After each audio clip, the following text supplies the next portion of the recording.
Hiya, Lady Danny here, and this is Cardamine hirsuta, hairy bittercress. My mother-in-law is a keen gardener, but she routinely rips this out, and you're really missing a trick if you do. Yes, it likes cultivated beds and moist soils, but it's full of antioxidants, it's an immune booster, a natural diuretic, it's a cleanser of your blood and lymph, and it's an antiemetic, which means if you're getting sick and vomiting, this will stop it. This whole plant is edible. Leaves and flowers are edible raw and cooked, and the root can be grated for flavoring, and it's packed with vitamin C.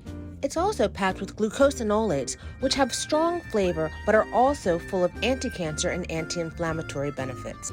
This is pretty easy to identify now because it lays close to the ground, but it has these long stems and the leaves are opposite.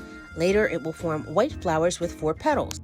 Those 4 petals were likened to the shape of a crucifix, which explains the old family name Cruciferae.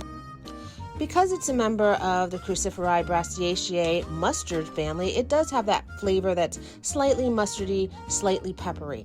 However, if you get it early in the season like now, it's much sweeter. I really enjoy the flavor, and that's why I rehomed some plants earlier this year, and now I have a pot full of hairy bittercress.